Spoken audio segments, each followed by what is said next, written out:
रमेश म्हणत होतो वोट करणार आहे, करायला जाऊ नको म्हणलं, काही होणार नाही त्याचं. खरं ना, आजही वोट करून काय फायदा आहे? एवढ्या वेळ लाईन मध्ये उभं राहायचं, नाही घरी बसून राहा ना. मी तर समजतो की वोट करून काहीच फायदा नाही, हे काहीच होणार नाही, हे आपल्या इंडियाची सिस्टीमच खराब आहे.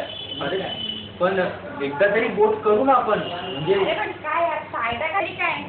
अरे तुम्ही करतायत का? आपण इकडे हॉलिडे प्लॅन करायला आलो, त्याच्याबद्दल बोला ना काही. पण माझं मत असं आहे की आपण जर संध्याकाळी जाणार आहोत तर काही वोट करू ना आपण. हे म्हणा बदकर यार, नेहमीच झाला आहे तुझं.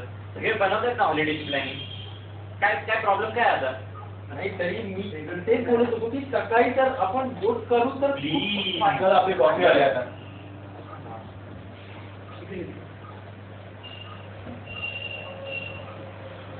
म्हणजे तुम्ही हे ठरवलेलं आहे, माझं ऐकणार नाही तुम्ही लोक. अरे पण म्हणजे काय आमचा विषय झाला ना सगळं, वोटिंग करून असंही काही फायदा नाही आहे. बरोबर ना प्रतीक? प्लॅनिंगला जायचं, आपलं हॉलिडे प्लॅनिंग ते महत्वाचं ना जास्त. मग काय, थँक्यू. अरे आता हे बघतो, याचं म्हणणं ऐकलं समज, जायचं वोटिंगला जायचं असं म्हणणं ऐकलं. मागच्या वेळी वोट केला, एरियामध्ये बदल घडवायचेच म्हणे. काय झालं? अजून एरिया तशाचा तसा आहे, इव्हन अजून घाण झालेला आहे. खरं घाण झालं. मग तरी मला असं वाटतं की वोट करून आपण काहीतरी बदल करू शकतो. मला नाही वाटत. मलाही नाही वाटत. तर मला सांगा, दरवेळी आपण त्या वोटिंगला जायचं का? तर काहीतरी एक्सपेक्टेशन घेऊन की आपल्याला काहीतरी चांगल्या गोष्टी घडायला हव्यात, समाज बदलायला हवाय. कुठे समाज बदलतोय? अरे इथे व्यक्ती बदलत नाहीये, तो उमेदवार निवडून येतात, कामं करत नाहीत, लोकांना त्रास देतात आणि परत आपलेच पैसे वापरून भारी भारी महागड्या गाड्यांमध्ये फिरतात. मग तुला तरी मनीष पडतंय का? दरवेळी जेव्हा इलेक्शन होतात त्यावेळी बोगस मतदान होतं, पैशांची वाटप होते, 3000 रुपयात 5 वर्षाचा त्रास ते लोक सहन करतात. काही फायदा आहे का या गोष्टींचा? अरे ते बरोबर आहे, पण यांना निवडून दिलं कोण? आपणच ना. अरे आपल्यामुळे हे इथे आहे.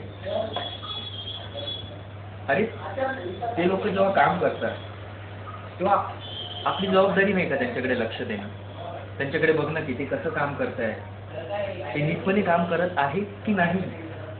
आणि किती झालं तर प्रत्येक मनुष्य हा आपला स्वार्थ बघतच असतो. आणि असे भरपूर लोक आहेत तिथे जे खूप चांगलं काम करतात. नेमकं तुला म्हणायचं तरी काय? आपलं वोट एवढं इम्पॉर्टंट आहे का?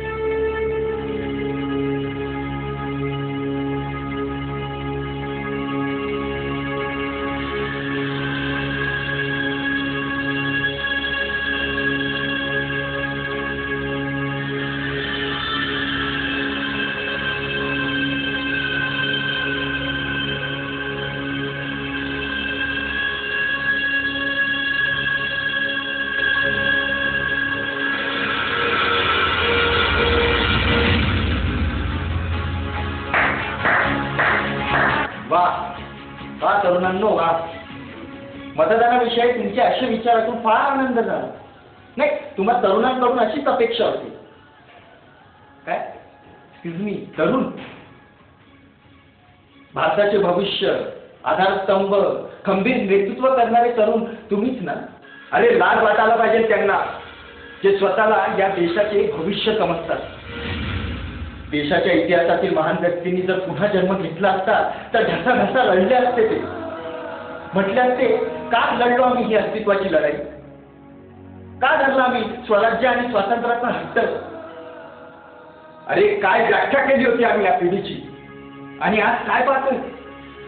अरे स्वातंत्र्यासाठी गोळ्या देखील झेलल्या आम्ही या छातीवर, आणि तुम्हाला सुराज्यासाठी केवळ शाहीचा एक ठिपका घेण्यासाठी वेळ नसतो. अरे सुराज्यासाठी आम्ही आमचं आयुष्य पणाला लावलं. आणि 5 वर्षात तुमच्याकडे एक दिवस नाही. तुम्हाला व्हॅलेंटाईन डेला कुणाला तरी आलिंगन द्यायला वेळ असतो. फ्रेंडशिप डेला न विसरता मित्रांना मेसेजेस करायला वेळ असतो. 31ला घरच्यांना चोरून बारमध्ये जाऊन सेलिब्रेशन करायला वेळ असतो. मात्र एक दिवस मतदानासाठी नसतो. मान्य आहे, तुम्हाला ही पर्सनल लाईफ आहे, तुमची नोकरी आहे, म्हणून तर शासनाने तुम्हाला एक दिवस सुट्टीचा दिलाय. पण तुम्ही काय करता? तर तो दिवस पिकनिक, सिनेमे बघण्यात किंवा घरात बसून वाया घालवता. अरे घरात बसून विकास होत नसतो. विकास घडवायचा असेल तर पाऊल उचला. नुसत्या गप्पा मारून विकास होत नसतो. काही जण तर वर्षानुवर्षे विकासाच्या नुसत्या चर्चाच करत असतात. ते हे देखील म्हणतात की मतदान केलं पाहिजे, पण स्वतः मतदान करत नाही. मी या गोष्टीचा सखोल अभ्यास केला आणि त्यातून मला जे उत्तर सापडलं ते म्हणजे मी मतदान करत नाही कारण माझ्याकडे मतदान कार्डच नाही.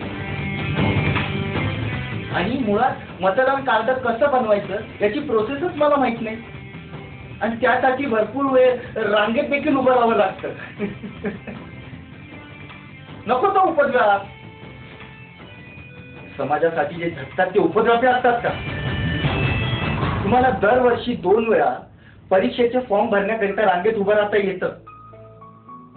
तिकिटासाठी थिएटरच्या बाहेर रांगेत उभं राहता येतं. बस स्टॉपवर बसची वाट पाहता रांगेत उभं राहता येतं. पण मतदान करण्याकरिता किंवा मतदान कार्ड करिता रांगेत उभं राहता येत नाही. उभे राहा या समाजासाठी आणि करा मतदान. निवडून द्या योग्य उमेदवार जो असेल पदवीधर किंवा कमीत कमी 12वी पास. निवडून द्या उमेदवार ज्याला सामान्यांना बसणाऱ्या तथ्यांची जाण आहे, समाजाच्या कीर्तीचं भान आहे आणि तोंडात तुमच्याच प्रगतीचं गाण आहे. मात्र कोणाला पैसे घेऊन मत देऊ नका. जेव्हा तुम्ही एखाद्याला 1000 रुपये घेऊन मत देतात तेव्हा तुमची रोजची किंमत असते ती म्हणजे फक्त 54 पैसे. आपल्या अंगणात फिरणाऱ्या कुत्र्याला आपण जेव्हा तत्कोर भाकरी टाकतो तर त्या भाकरीची किंमत पण 1.5 रुपये असते. म्हणजे 1.5 रुपयाप्रमाणे 5 वर्षाचे होतात 2737 रुपये. इतक्या खालच्या थराला जाऊन स्वतःची तुलना होऊ देऊ नका. नका विकू स्वतःला.